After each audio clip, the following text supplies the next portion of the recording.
We'll return to PBS NewsHour Weekend in a couple of minutes. But first, some local news. If you take a look at the headlines, you'll see that Houston is in the midst of a sizable population boom.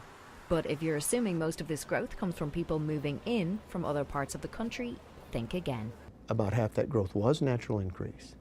But it turns out that when you looked at domestic migration compared to international migration exceeds fairly substantially the amount of domestic migration. Simply put, Houston's population has primarily grown as a result of more births rather than deaths.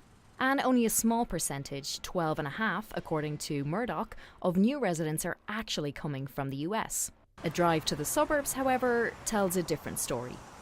You see it when you look in this area, particularly in Fort Bend and Montgomery, where they have about that 2/3 of their migration component that is due to domestic migration, that is people from other states to those suburban areas. While more domestic migration is happening around Houston, Murdoch says those migrants could be tempted by the mid-rises popping up around the city.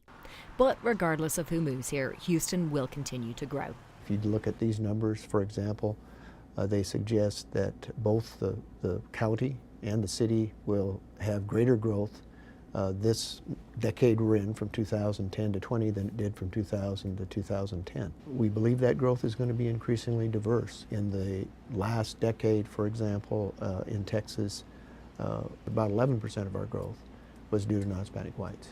Texas isn't very different than the country, or maybe the country isn't very different than Texas, because nationally only 8% of the growth in the United States was due to the non-Hispanic white population.